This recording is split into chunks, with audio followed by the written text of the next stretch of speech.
Hello, we are live. Hello, everybody. Come on in, come on in, come on in, come on in. Good morning, everybody. Hello to you. Just doing some quick invites here, see if everyone wants to come and hang out. We have an open panel as always, and this is going to be a special, extra special little live that we have going on here. Good morning. And I'll get down to the nitty-gritty in just a mini. Okay, let me just send out some more invites. How's everybody doing this week so far? Hope everyone's having a blessed week. Okay. Just a few more invites and we're good to go. Okay.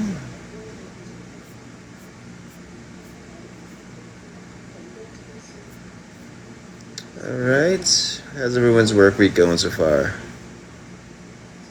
For my working class people out there, which will never be Gypsy Rose Blanchard ever, because that's what she said. It's like, I don't plan on working ever. It's like, wow, aren't you ambitious? She's the most ambitious person we know, don't you know? Don't you know? Okay. We have, like I said, once again, we do have an open panel. It is Monday. That's right, Fancy. But I'm going to get down to the subject matter, but whoever wants to come up on panel, please invite yourself because I will gladly accept you. Let's have a good conversation and start this one out right. Start this one out pretty dang good. I'm ready to start getting the talking going. Okay, just a few more invites and we're good in the hood. Okay. All right, how's everybody doing? How's everyone's work week going so far? Anyways, I just posted first of all, I just put up part 5 of the debunk series. That has gone up. I also posted just kind of not ranting and raving, but I'm asking several questions to not only Gypsy herself, but to her supporters. I could do like a part 2, part 3, part 4 on this, but these were just the questions that I have for supporters directly from, me. So I challenged them to give me any answers they want to provide, whether they want to do it in a live or whether they want to, do it just through commenting. That's perfectly fine. I could provide the evidence of the contrary if they want to actually sit down and, try to answer some of these, because a lot of them are very contradictory, just like it shows in the series I did recently. And just so everybody knows that a lot of the content that I got for the debunk series was from Disco Superfly. At first, I was a little bit confused on where the actual content, because someone gave me the video for that content, and it only had like a few hundred views. It didn't have a profile picture on the channel. I thought it was just something that was just kind of recycled, and then I actually looked and saw it was a legitimate channel. So then I started to make sure I credited that person, so that way everyone goes and follows them. Disco Superfly on YouTube, if you go follow them, they helped collaborate this and did some great work with it. I also posted, it's actually a repost, but I did one where I show examples to Gypsy and to whoever wants to see it, that basically in any other case that I've ever seen, the one that plans the crime gets the most time. And Charles Manson was my first example in that. That's why people call her Gypsy Rose Manson, is because literally it was the same thing. It's just like, he had a bunch of people at his bidding do a bunch of murdering, and even though he didn't touch a person, like Gypsy with their own narrative, it's like, I didn't do the KILL. That's why Nick's in trouble. It's like, well, neither did Mr. Manson. Is he just as innocent as you?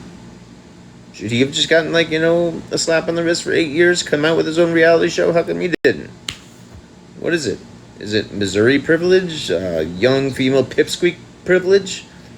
Girls that can girls that can depict a 9-year-old privilege? I don't know. It's a mystery to me. But once again, now that some people are coming in, come on the panel. Let's have a little talk. And once again, another thing is what I want to do in the video I just posted is have you guys or whoever's interested is to leave more questions in there for to ask Gypsy or to add to my next video addressing more questions to Gypsy and her supporters. And I am going to tag some of her supporters in there in case they want to come in and clarify some of that stuff. And again, I am not going to, oh, thank you, Lenny. I am not going to be going with the narrative of Gypsy said so. I'm like, it's got to be better than that because I'm not going to believe a word a self-admitted pathological liar says. You can't just sit there and cherry pick what you're going to believe from somebody that admits herself that she cannot tell the truth. In fact, one of the prison emails from that series I just posted recently says lying is her go-to. That's like something that she goes to on a regular that she went to on a regular basis. She was actually going to file false SA charges on another girl that she had sex with behind bars. It's crazy, but it's like I mean, she says she recanted it and whatever, but it's just like it just shows that like she's willing to go to any lengths just to cover up her own ridiculousness. But once again, I want to talk about stuff like this, about, questions that we could have for her supporters and, what questions they can be. And, like, the ones that, stand out, like whether there's contradictory statements, stuff. Again, like another one, she is very vindictive, absolutely. Vindictiveness, especially like, leaving your husband, Ryan, and then going to get schnocked up as quick as possible with Ken, just to make sure that Ken can't get away this time. Make Ryan feel really, really horrible. And yeah, again, baby trapping. I will never be convinced of otherwise.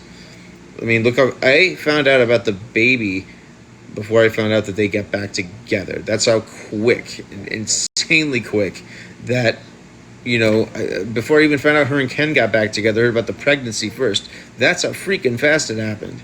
But anyways, you guys better start filling up these panels, or I'm gonna start inviting you guys for me. I'm gonna start sending out invites. You guys better answer them.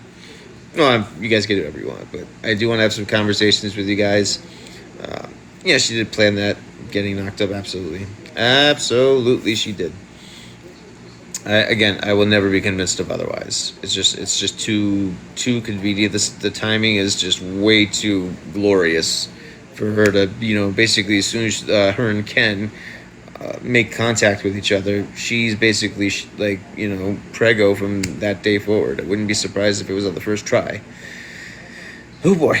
And I'm pretty sure she took every precaution she could to make sure something like that could happen. I'm pretty sure birth control was not even a thought in her mind.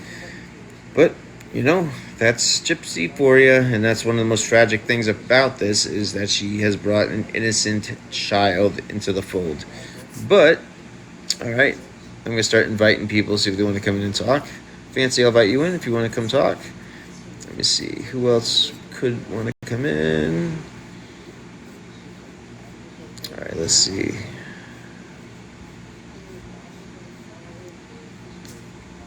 I'm going to start sending invitations. Don't make me do it. Don't make me do it. I'm just kidding. You guys can come in if you want. But we got open spaces right here. A lot of job openings. Just kidding. If it was Ryan's, well, again, I think no matter who she has a child. Hey. Hey, Fancy, how you doing? I'm okay. How are you?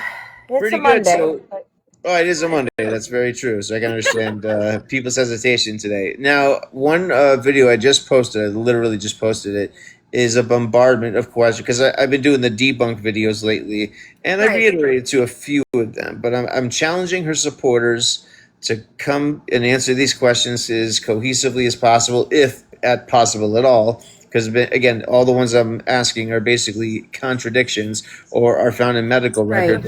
Oh, She went on shit. Dr. Phil with 20, 30, 40, 50, surgeries she was talking about. But in her own medical records that she released, there's 4 listed. So what is it? Which one's it? Was she lying on Dr. Phil? I want to hear from them and see how they could justify all the contradictions that have been listed. And I've been putting them in all the debunk video series so far. So that I would like to see.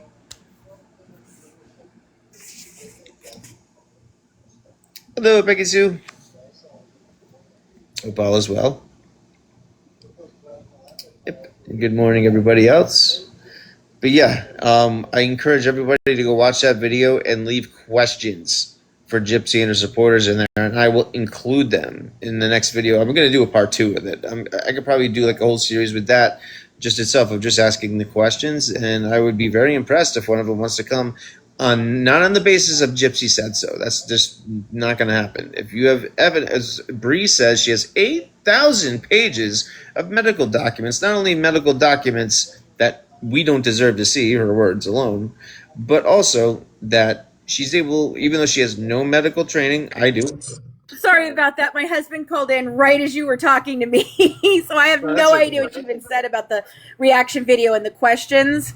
So I'm sorry about that. But I mean, I think that giving the content the way we're a lot of us are doing it now with these small bits of pieces of just there is this and this is what we're going to talk about right now. You like with the Dr.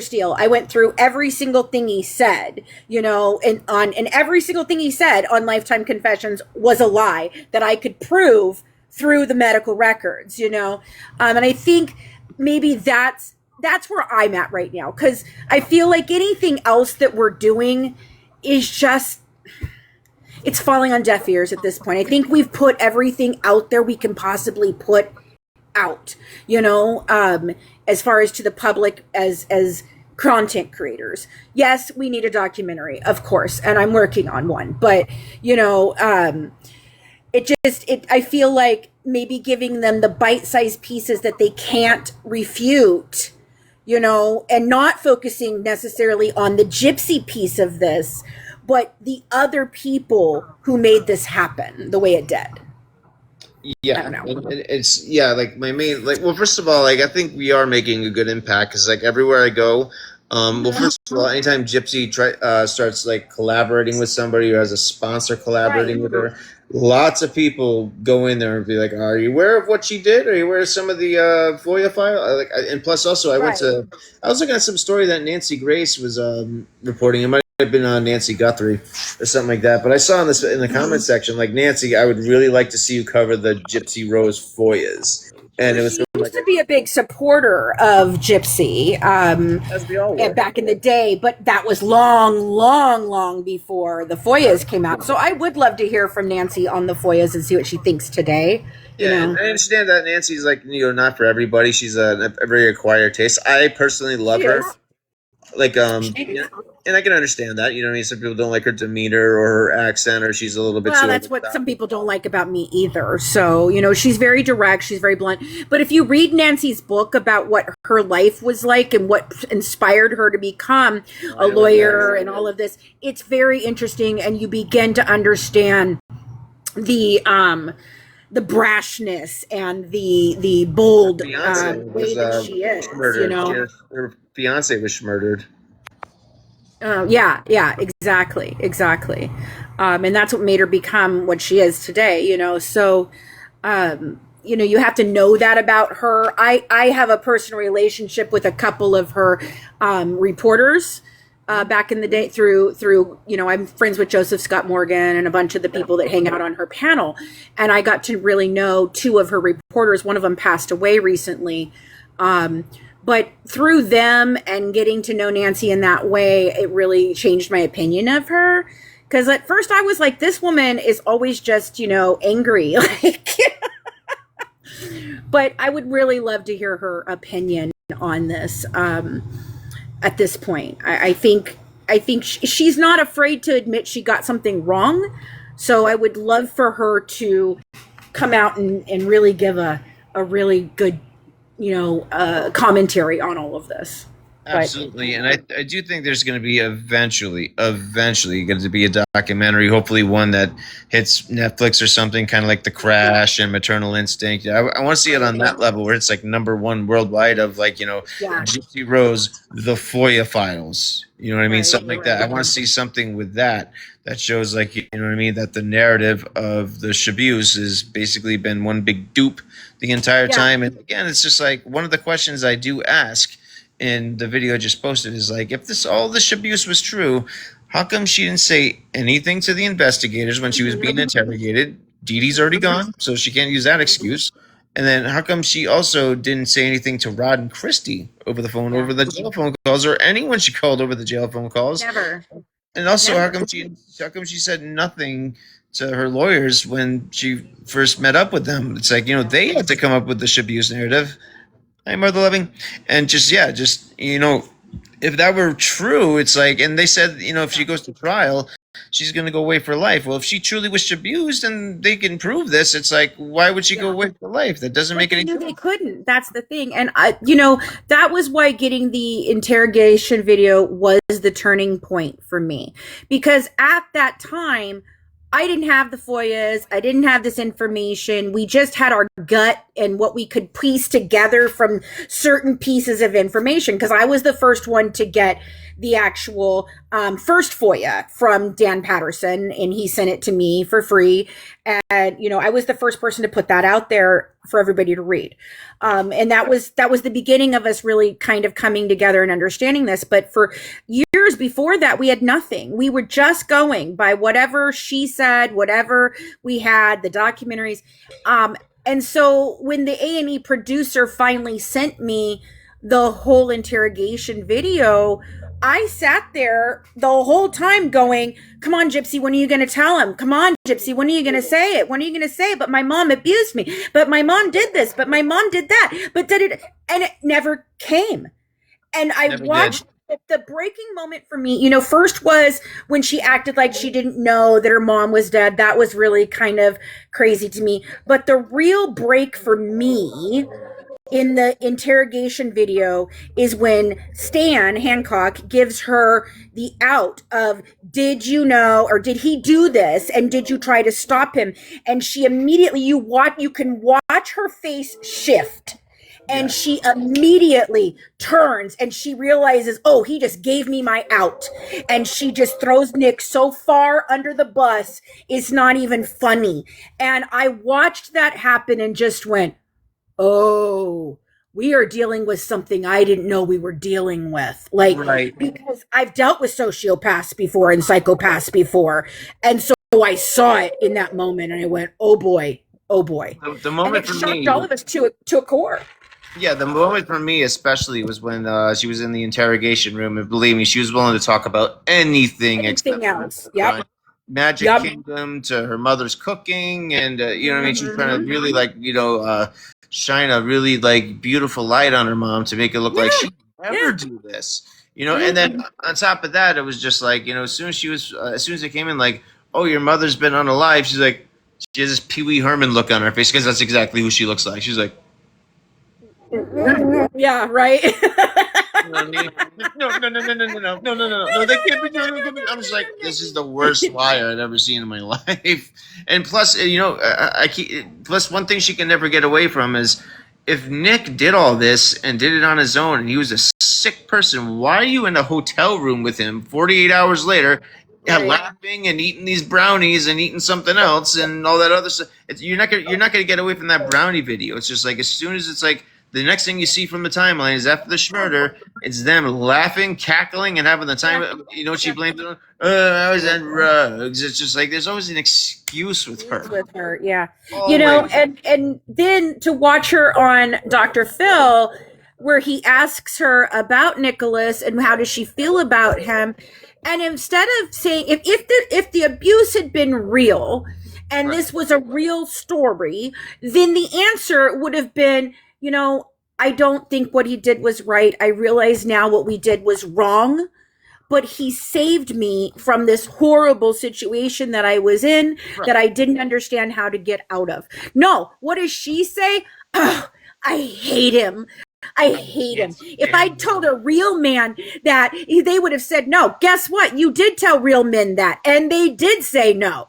That's the thing. You didn't care about that. You wanted to find one who would say yes, and you did. Also, one other question I asked in the newest video about, these are again. I just want to get everyone caught up really quick. I just posted a video, and these are direct questions to her supporters that I'm challenging them to answer. There's a whole bunch of them. But another one that I ask is like, okay, remember the pew pew situation with her mom? It's just like she in her life after lockup, not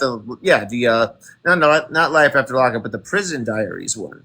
That one, she says, I emptied the pew pew on her, and thank God it was a fake one. Thank God it was a BB one. Oh my God! It was in that moment that I realized it was a BB pew pew. Thank God. But then she goes on Kale Lowry's podcast after she gets out of prison. She's like, I knew it the entire time.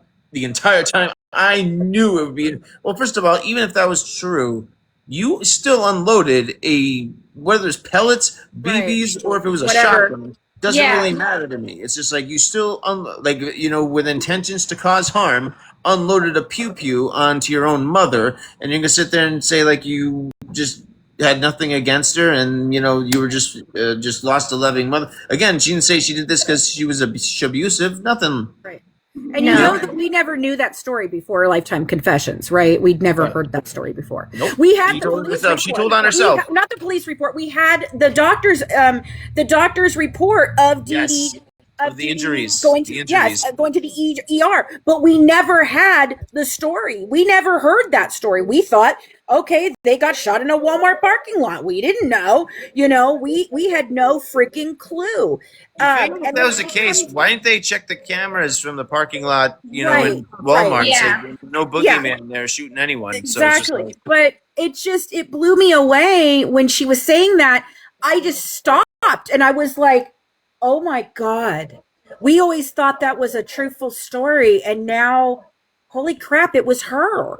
Like, it just blew my mind. I had to stop the show and pause and take that in for a minute because it just rocked my world for a second. Absolutely.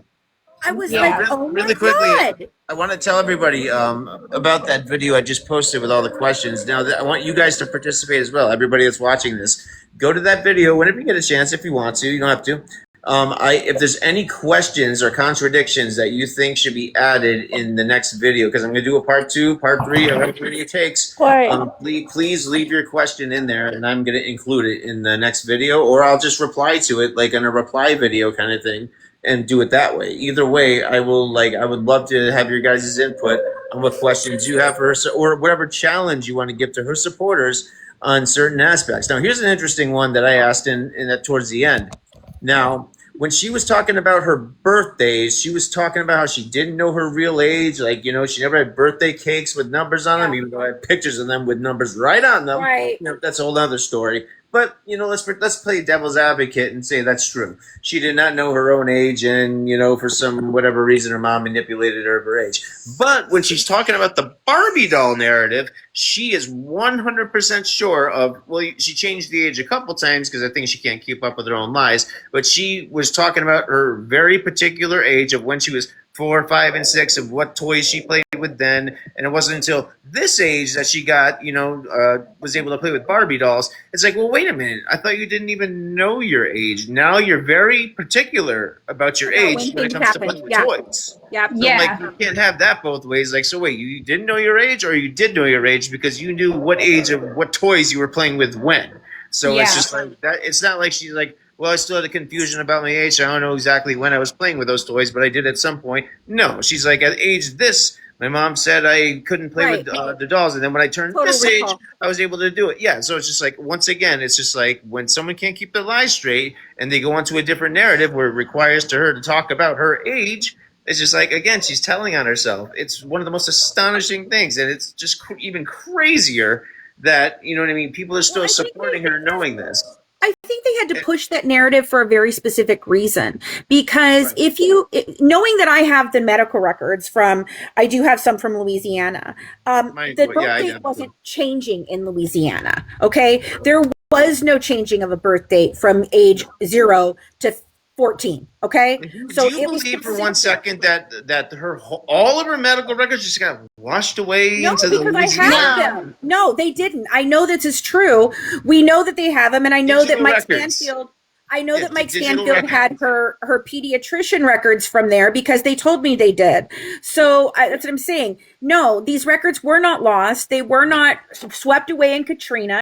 Dee Dee signed that paper for them to request the records no less than 14 times between And they can be digitally 2007 and found. They can be found 2014. digitally in the hospital Yep. networks. Yep. You know what I Yep. mean? Like I'm in a new state, Yeah. and you know, it's like they can find all my medical records from my previous state, whether there was a disaster there or not. Everything is even back then. You know what I mean? Even since some of the late '90s. I don't know what year it's like where you only have to have everything on paper, and if you don't have it, like all your records are lost. No, Right. there's a even back then there was sectors where they kept, you know, like for HIPAA law's sake, if you had to obtain medical records, they keep them, you know, in a certain, you know, they keep them in a Right. certain like sector of the Yeah. medical field where you can Right. obtain them. To say that Hurricane Katrina just swept everything away, we had nothing about my age, my diagnosis, anything. Like this is something with the Mackenzie Shavilla case right now Right. is, you know, I'm talking, you know, she's claiming the POTS narrative and all that. They tried to bring up the whole Yes. POTS thing. First of all, I know a lot of people that actually suffer from POTS, and I there's think not, I do. So yeah, yeah. and you know, when they do have a seizure mode or they go into like, you know, a mode where they kind of faint, it's more Yep. fainting than anything Yep. else. You don't go Yeah. into this like state of like being like stiff and you floor the gas pedal to the No. floor, and then when No. someone puts it in a neutral, you put it back in a drive, and you're navigating a winding road. No, and secondly, this was self-diagnosed by mommy at some point, and there's no doubt. I'm like, if that was true, they could go peruse through her medical records, even if it was pediatric records from when she was a minor, and find that diagnosis. And there's no doctor. And then someone was arguing me that's like, well, there was no one that was willing to testify in the stand about the diagnosis. I'm like, because there is none. It's self-reported by mom. That's not a Right. diagnosis. Right. And also the symptoms of POTS do not match up with No, they don't. what happened in No. the car. No, for sure they don't. Not at all. And here's the thing with that, like, okay, so let's say she gets all these new doctors. She moves to Missouri. She gets all these new doctors, and she convinces all the doctors that, you know, she didn't have any medical records because they were lost in Katrina. Okay, that's plausible until you think about the fact that Dr. Beckerman treated her from 4 years old on. So he Right. saw her at 4 years old in Louisiana all the way through till she left Louisiana because he was in Missouri, but he still was able to practice in Louisiana, and he came back several times to continue his practice there. So he was practicing in both states. So then she moves to Missouri. He knows that his records are not lost. He knows this because he still is in communication with the office. He knows that they're not Right. freaking lost. So you can't say, oh, all my records were lost and none of the doctors knew anything when you've got Dr. Beckerman sitting here talking about her in the medical journal about how she's his favorite patient for Right. 19 years, you know? Right. Not only that, but we also have the last 10 months before the unaliving where Gypsy was signing off on her own records. No problem. It's just like, gee. No, yeah, I pointed that out the other day, and I'm not sure if everybody caught it. So in 2015, when she gets a new primary care doctor, okay, she's had Steele all the way up to 2014. I'm sorry, 2014. He is her primary care doctor from 2005 to 2014. He tries to say he stopped seeing her in 2009. That's incorrect. But on the day that he gets out of her care as the primary care, this other doctor comes in as her primary care, right? Well, guess what? The birth date to the new primary care in freaking 2014, guess what the birth date is? 1991, when she's actually born. So she, as an adult, got a new freaking primary care doctor, and that primary care doctor and all the doctors that treated her under that primary care referrals have the correct date. So for a year before this murder happens, there is no more, oh, my mom was trying to make me be 12. Nope. No. Nope. You were signing yourself, and they had the correct birth date. I think everything that Gypsy is saying now and will forever say is basically whatever Mike Stanfield came up with her for her to stay. Like, hey, if we're going with this, you got to stick to your guns, and you know, especially if you're going to get all these documentaries and Right. you know, reality show. I mean, I can't believe Oh, yeah. how rewarded somebody was for committing a heinous crime. It's like it's astonishing. I hope Dom's law passes with I do Christine too. Russo, because that will apply to Gypsy, and I hope it's applied retroactively, because that will shut Gypsy right down. She will never be able to monetize anything based off the Right, right. notoriety of her crime, and she's going to Yeah. be dead to any monetization, and then she's going to be staring down the rabbit hole of, oh crap, what do I do now? You know what I mean? She might have to Yeah. get a job like the rest of us. I mean, that's nightmare fuel for her. So, yeah. Another thing is the whole. This was a pretty interesting one. Let me see. What was it? Oh boy. Well, yeah, the Barbie narrative. But also, here's my biggest question: if all of this was somehow, thank you, Jen. If all of this was legitimately true, and she's had all this malpractice done to her, and she's been like, she abused by doctors because mommy said, to physicians, do this and do that, which is just fiction. That would never happen in any facility anywhere. Their licenses would be taken away in seconds. Where's all the lawsuits? Where's all the lawsuits suing all these medical communities for all this medical abuse? It's like not a single lawsuit has ever popped up. No attorneys are jumping at Gypsy's bit saying, hey, we're going to go get you justice for all these horrible procedures that were done to you. Where's one lawsuit? And honestly, that should have been a huge red flag for me, because when I went down there to meet them, I stayed with some friends that what the lady had been in one of my other productions that we were working on, and her husband is a malpractice lawyer and one of the best in that state in Louisiana. And I was staying with them, and I came home and I was showing him some things, just random things I had.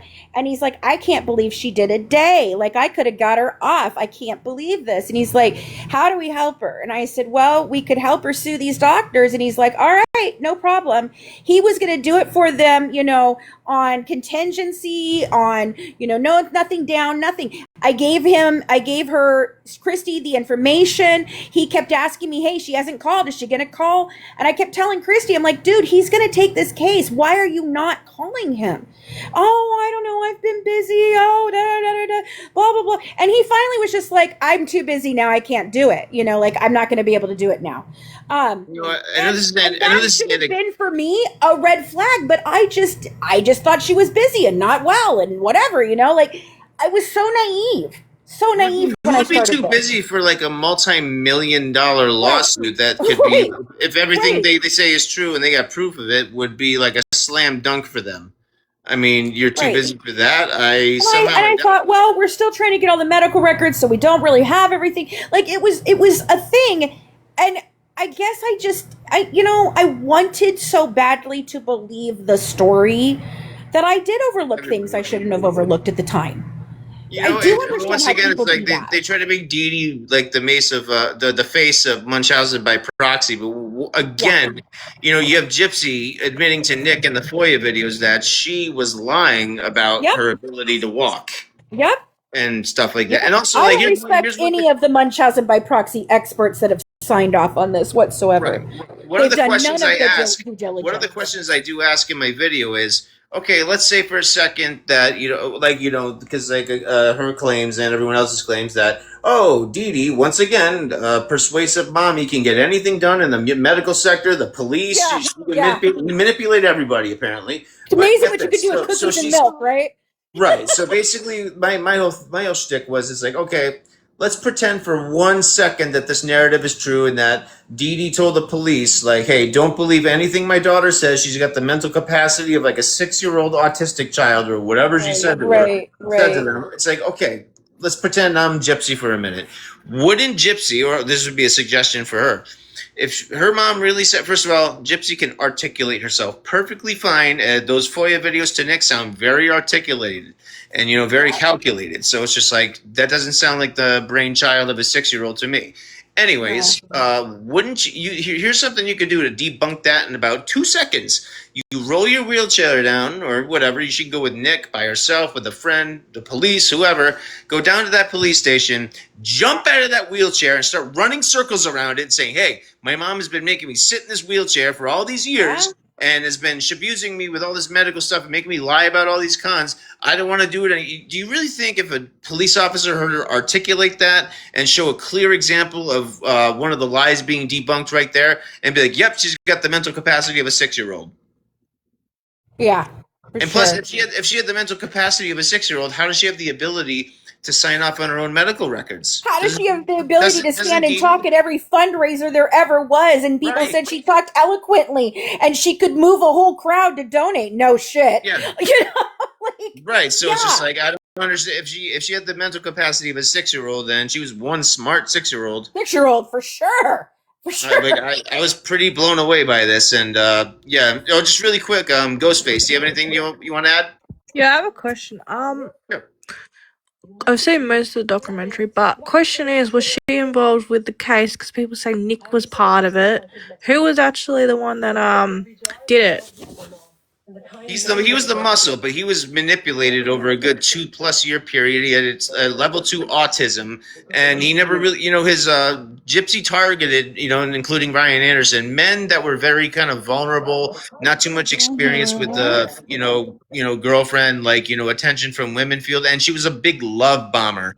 She'd make you feel like you were, she called them her soulmates, and what I mean, really put them through Gaslighting, experiences yeah. that like attention that they never received from a woman before, and she kind of like made it like an addiction for them. So they didn't want to lose it in any shape or form. And Nicholas, by the way, even talked to his ex-girlfriend slash friend and said, "Hey, I think my current girlfriend's a little bit crazy. What do you think about this?" And then about the whole Schmurder thing. And then I guess his ex-girlfriend said, "Well, if it's a self-defense issue, then." It wouldn't be a problem. And, that's basically, that was the end of that. But, if Nick is inquiring to someone else that this sounds a little bit nuts, then how is this his plan and his desire, as Bree likes to say so much? Oh, he wanted to do this so badly. Well, then why would he tell his girlfriend, oh, hey, this sounds a little bit crazy?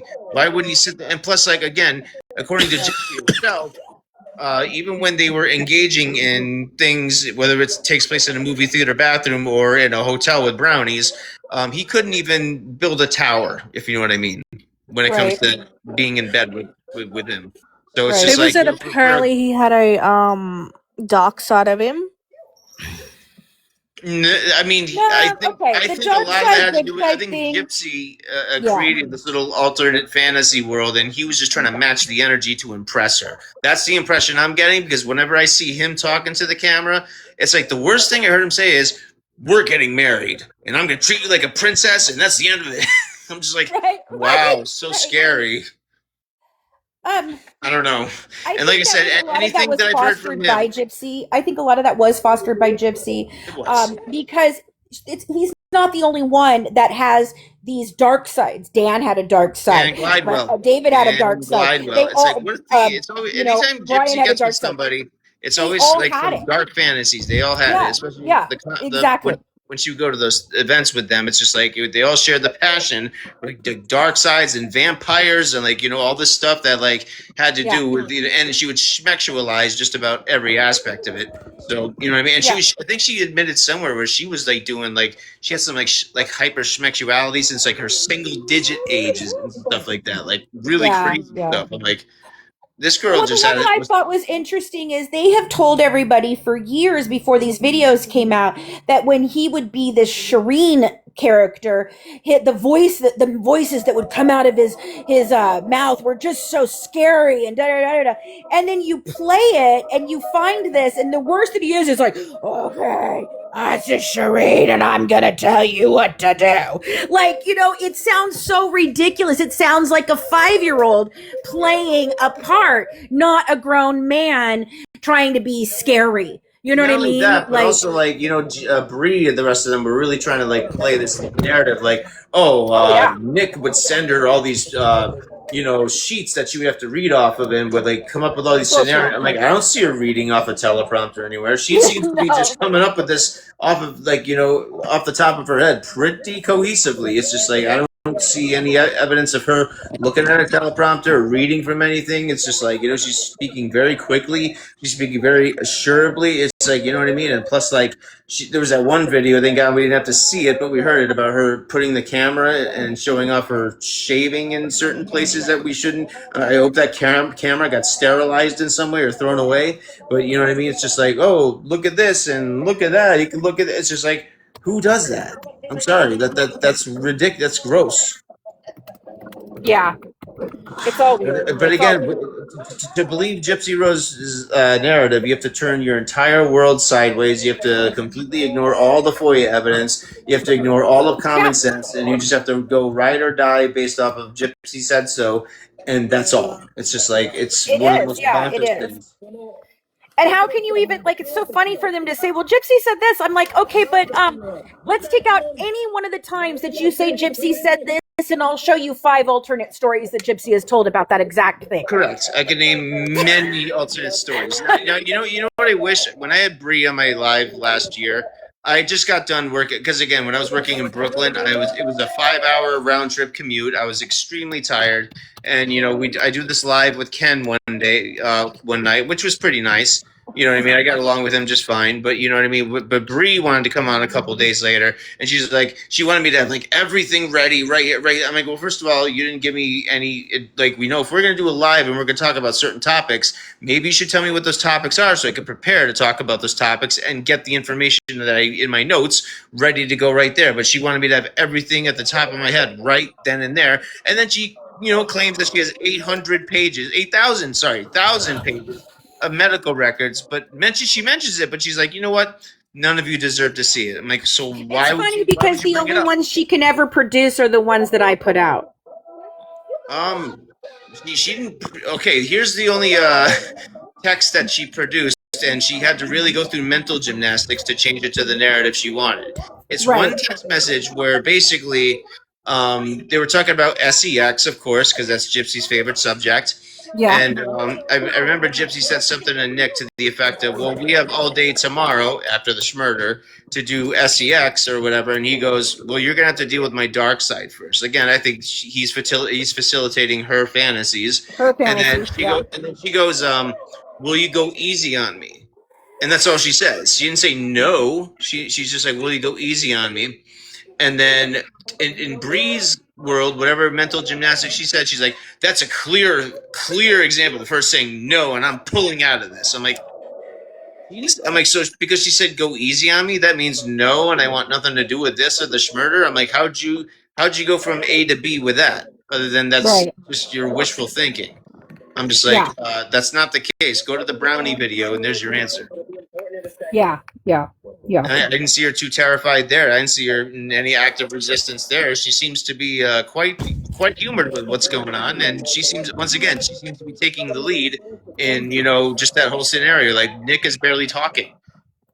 Nick is just kind of like laughing with her in the background, and she's like, he's doing this, and he's gonna do this. Yeah. You know what I mean? It's just like everything that I see between her and Nick, like, when it comes to the, just the dynamics between them, she seems to be taking the lead at all times. I never hear Nick ordering her to do anything or even him raising his voice in any way. But we're supposed to believe he's this vicious monster, like, that from, Yeah. even before he met, like, her. And it's just like, no, we have evidence of her behaving the same way with men before Nick. It's just like, Yes. we have that. We have nothing about Nick other than some hearsay from one person, apparently, that he might have had something. But again, it's just like, you have to really understand people with, with autism. It's just like, you cannot sit there unless you have, like, some knowledge about, how between, like, sexuality and, like, the way that autistic people, like, correlate those things. It's like, you can't just sit there and come up with a conclusion without any education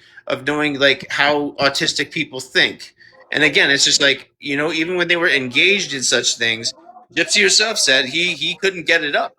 It's like, that's a really ineffective rapist if I've ever heard one. Yeah. Yeah. Yeah. But yeah, no, I really hope where's that music from? Not me. Can you guys hear me? Yeah. Is that you, Fancy? Hold on. Sorry, that was really loud. I was gonna. Okay, yeah, that was really loud. I do Anyway, believe like people with autism can change. Whether they well, want I to, mean, it's up again, to them. I have to get more educated on people with autism. I'm not one to sit here and, and say if they can change or if they cannot change. Like, no, that's a subject that's again, the spectrum is very, very broad. It's hard to say like who could change, how it could change. I don't have enough education to speak on it. Bree thinks she can, but it's just like, you know what I mean. I'm gonna be, I'm intellectually honest, and I can say for sure. How am I going to sit there and comment on like how an autistic person thinks about things that us regular people think and how they deal with it, especially when it comes to something emotional, schmexual, or what have you. You need to actually navigate those things with either getting versed into the subjects or like reading long-term studies. And plus, like, again, the spectrum is such a wide range. It's just like you don't know. There's no like one answer for anything. So that's why it's very dangerous for people like Bree to sit there and think that she's got an answer about Nicholas Godejohn when she doesn't even understand like the fundamental basics of like how autism works or what their thought process is. Especially when the autism like broad range is very very very big spectrum. So again, it's like and that's another thing that me and Becca Scoops talked about a while ago. Is just like how people could sit there and put all these judgments on Nicholas Godejohn when it's just like he's got a condition with autism that's probably very complex that would take a lot of different types of testing and different kinds of education in that field to understand. So for people to sit there that can like read a couple things that he said or hear a couple things that he said and know exactly what he's thinking and why he's thinking it is ridiculous, because it's just like you have no education in that, and you know what I mean, or any research on that, let alone Nicholas in his case specifically, because again, everyone with autism has a different case by case basis. So that's why it's dangerous when people start going into stuff like this, when it's just like you have no education not only on autism but let alone the spectrum of autism and each individual person that has autism. Like I said, they could be thinking something completely different from one person to the next depending on where in the spectrum they fall. So you know what I mean, like that's why I can't sit there and say Yeah. like, well, Nick was thinking this or Nick was doing this. I can see based off his mannerisms and based off of like his history and things that he said and done, I can use common sense with it. But at the end of the day, it's just like I can't sit there and be like, well, yeah, this is definitely this. But one thing I do see that's clear as day, and I'm pretty sure most people would agree, is the vulnerability and his lack of experience with female attention. And I think like someone, especially with autism, would fall into that trap pretty easily. And again, it's just like it's not like this is something he was hell bent on doing. It's just like he was calling his ex girlfriend, like, "Is this woman crazy?" Like, I need a second opinion here. And he even suggested to Gypsy, "Hey, why don't we just run away? Why don't we just do something else?" And like I said, if Gypsy truly wanted to get like, and also like one of the last parts of the forensic audit on Dee Dee's phone is her looking for like shelters to send Gypsy to. So no, she wasn't going to be. She didn't want Gypsy to stay there and trap her there. She was actually trying to get rid of her from all the things that I see. Using my common sense and looking at the Google searches, it's like, why would she be Googling stuff about young women and shelters? It's not going to be for herself. So, what young woman is she closest to? Her daughter. So I think walls were closing in on Gypsy, and she's like, you know what? I can't stand mom anymore, and I want this pink house all to myself. That's what I think a lot of it had to do with just pure greed and just like everything that was in that house. And plus, she had a whole new grift after that. My poor mom got unalived by this crazy man.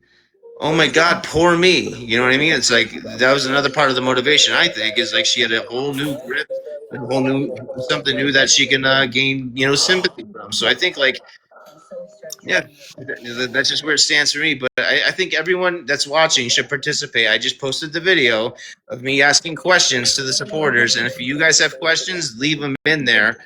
I'll respond to them, and then I'll challenge. I'm going to tag a lot of the supporters that I know of.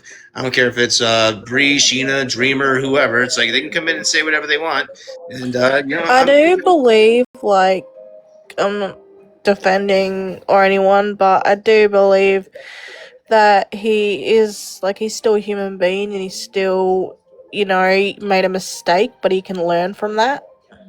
Well, I mean, like I said, like I'm not going to downplay what he did as just a mistake, but I do believe he was groomed and manipulated into making this that, folder back to you. making those choices. It will be The balance? 128. Yeah, Yes. that's what I figured. Yep. That's perfect.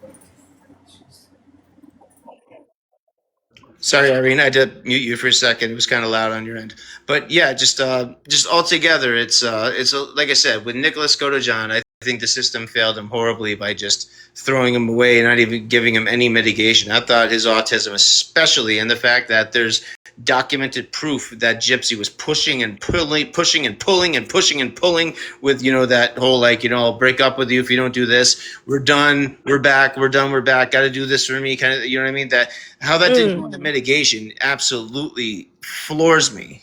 Because it's just like, some people like get mitigation just from having no, like, previous criminal record. And he didn't have anything previous, not that I know of anyway. And it's just like, it's just amazing that the system just threw him out without any conscience. And another thing that baffles me is, why is Nick so tight-lipped right now? He said he was going to make a statement eventually years ago. It's just like whether maybe he's still in love with Gypsy. I don't know what his case is, but it's just like he needs to come out and start talking. I would love to hear what he has to say. I reckon he should be released. I think maybe not released right away. I think he should be evaluated, like, like I think he should be transferred to maybe like a mental health facility. And Yeah. I think it should be up to, because it's kind of like the whole, like, like people like Andrea Yates and people with postpartum depression and people that have, like, documented mental, like, histories that have committed, like, really violent crimes. Usually instead of like living in the prison system and going to a parole board in maybe a couple of decades, which again, he's got life without parole. He's not even going to have any of that to look forward to. I think he should been somewhere where he's getting the treatment that he needs, and then they release him based on, his rehabilitation factors. But again, they're not even going to give him a chance to do any of that.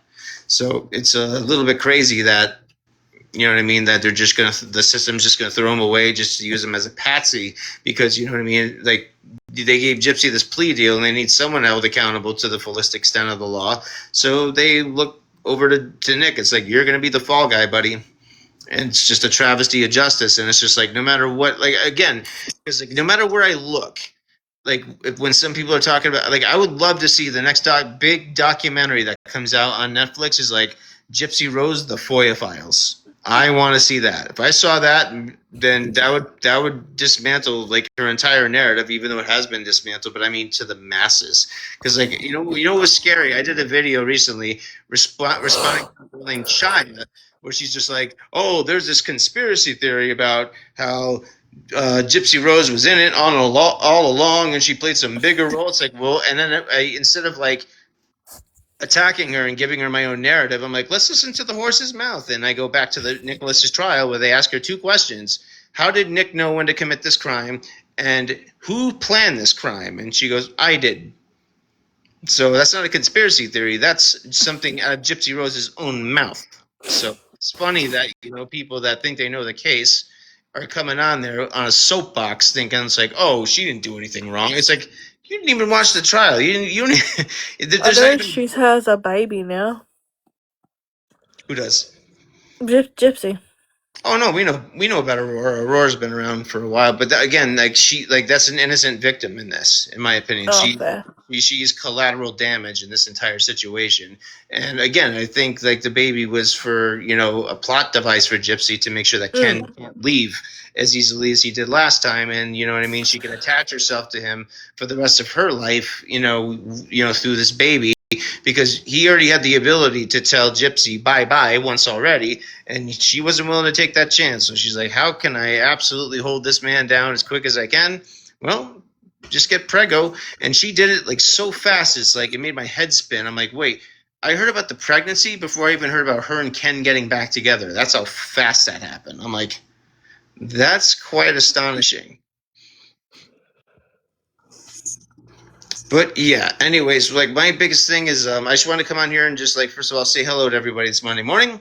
And secondly, yeah, go to the most recent video if you guys want to participate, and just listen to the questions that I have in there.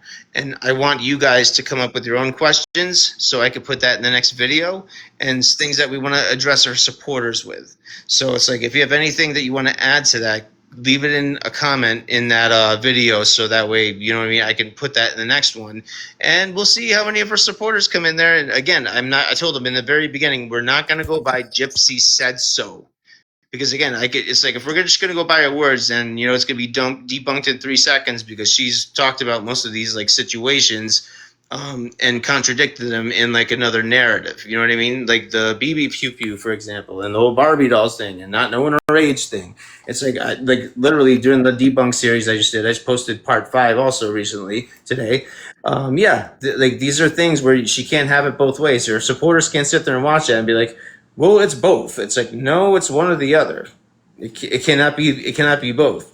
So I'm in very like I don't know. I guess I'm in anticipation of seeing how they're going to come up and twist this and debunk this in some way, when it's obvious as daylight. This woman lies, and the only thing I said I'm going to take belief in is if there's corroborative evidence. You got to corroborate things like Gypsy Rose people say. So like same with Casey Anthony, same with Jodi Arias. It's like the only time you can believe anything they say is if there's something corroborating anything that they've claimed. And so far, like, you know what I mean, I haven't seen corroboration on pretty much anything, other than the FOIA files, and there's nothing in those FOIAs that make her look good. And it's just I have a question. Yeah, go ahead. Do you know a lot about true crime? Yeah. Do you know much about Carla Homolka and Paul Bernardo? Yeah, and the Canadian couple, the Barbie and Ken case. Yep. Yeah. Question: how can Carla be released for parole, but Ken doesn't? You mean that can be? You mean Paul? Yeah. Well, Paul was basically the ringleader in this whole thing, and he's the one that was doing all the graping. And, Carla was just the one that was. Well, first of all, they didn't find all those tapes yet, the ones that show that she's an active participant. So they kind of already gave her. Like I said, the Canadian justice system is just as flawed, if not worse. Where, I mean, I've seen them let horrible people back out on the streets. And, based on little to other, they keep sealing court records for some of these horrible people, when I think that it shouldn't be sealed. It should be public information, just like we do. And again, it's just like, when they take, and I think, and like how Carla was able to get out, like when them knowing, and they had it on the videos of her actively participating, and not just the the unalivings and the grapes that her husband was doing at the time, but one of them being her own sister. So again, it's just the justice system dropping a ball for whatever reason. And then even after they found the evidence of her, I think it was, before they found the evidence of her being far more involved, she sat there and played a victim. And, she believed, and a lot of the justice system believed it. So they give her a slap on the wrist, and she's been out under a couple new identities or what have you. I don't know if she's reoffended or not, because once again, I mean, it's a little bit dangerous. Like, have you heard of that one Canadian case where that one guy, I think he's from Vietnam or somewhere, where he went on a bus. He went on like a coach bus or something like that. One of those buses that like travels like, across like, same as like a Greyhound bus here. Basically, what happened was this guy that said God was talking to him. He sat next to this random guy. He was traveling with a carnival, and he ended up. I'm gonna try not to get this live community like standard. I'm trying not to get this live restricted, but he basically cut this. He was sitting next to a guy that was just with his eyes closed, listening to music, and he just took a big poker and just cut his off. The hell? Right on the bus, and held it up, and everyone just flew off the bus. And these people said the screams that this guy had was like something they never could get out of their heads, I can imagine. And then basically, like, he was walking around the bus and holding the guy's head up and everything, and like one of the most grisly things you'd see this in a horror movie. And this guy, they just sent him to some mental health ranch for a short period of time. I think maybe a year or two. He's out free right now. They're taking. Hell? Yeah, I forget. I think it's something Lee was his name. I forget exactly his name, but look for like Greyhound bus, like unaliving Canada. Jeffrey Dahmer would have to be the scariest case. I'm sorry. I mean, this guy. I mean, imagine seeing a guy pacing. Imagine seeing a guy get his top of his body cut off, and then he's just you leave the bus, and then you just see this guy walking up to the window and just holding the head up like it's a prize. It's crazy, but there's a lot of documentary stuff on it. Yeah, the guy's walking around free right now. That's crazy. Yeah, Canadian justice system is probably worse than the U.S. one, and like I said, it's crazy. And then you got all these, like the Mackenzie Shavilla case is another rabbit hole I'm down, along with Taylor Parker and a few others. But like, Mackenzie has this whole host of people that think she's innocent. I don't know how, because it's like first of all, they didn't like arrest her overnight. They examined the car. They examined Mackenzie's medical records. They examined everything, you know what I mean, to try to corroborate. Like they didn't want to believe that she did this on purpose. They did everything to try to look into the narrative that this was done by accident. But every time they kept running into a piece of evidence, it was just like, it kept pointing to her guilt more and more and more and more. And it was just one of the craziest cases. It's crazy watching people, especially like more jail phone calls are getting out, and you should hear some of the horrifying dynamics between Mackenzie and her mother. It's clearly that Mackenzie's parents were not running the household. Mackenzie herself was. And another interesting thing is, I didn't even know for a while that she has a sister named Danielle. Like, where's Danielle in all this? You know what I mean? I'm thinking maybe she's probably like Dylan, Blanchard just doesn't want anything to do with the circus or what have you. But it's obvious that, Mackenzie's like the little baby of the family, the prize of the family. It's just like she bosses her parents around like they're servants. And it's like one of the most ugliest dynamics in the world. Natalie, if you ever watched the sentencing for Natalie Shavilla going up there to give her little statement, it's just like the judge had to call her out a couple times. She's like, you know what, Natalie? It's like, I'm hearing a lot about your daughter, but nothing about the victims. And then she goes, well, Davion was a new friend. She's like, does that mean his life didn't matter as much? It's like, I love that judge. It's like, because she was not going to let that woman just, sit there and try to manipulate situations, because it was just all about her trying to find mitigation for her daughter. She had no concern about the victims' families. She pretended she did. And then she gets on a jail phone call with Mackenzie and says, these are evil people. These are evil people, Mackenzie. It's horrible. And she's got, right now, on documentation, almost 40 documented infractions in prison, and there's people that have been turned away for parole with just one or two. She's racked up like 40 in just 3 years. That's insane. So like the parole board, when who knows how many she'll have by 15 years, but that parole board's gonna have an absolute field day with her. She's not going anywhere. And it's like, it was just brought to the highest, I think just a few days ago, Mackenzie's case went to the Ohio Supreme Court. That's like the highest level you can take it to, and they didn't even they don't even have to look at your case if they don't want to. And that's exactly what happened. They're like, we don't even want to see it. But anyways, you guys, I'm gonna get going for now. I just wanted to give you guys a quick check-in, let you know about those videos, and I want you guys to participate. Come over to that video and leave your questions for the Gypsy supporters in there and see if they can answer them. So, you know what I mean? Whether they watch the video or because I'm gonna tag some of them in there. I'll probably tag Sheena, I'll probably tag Bree. I'll probably tag Christy herself or a few of them, because like I want some answers to these questions that does not start with, well, Gypsy said. And it's like, nope. It's like, I cannot go by what pathological liars say. I need some actual corroboration of evidence. If you guys want to blindly follow somebody and selectively believe whatever a pathological liar says, go right ahead. I'm not doing it. And I don't think not too many people with a brainstem would do that either.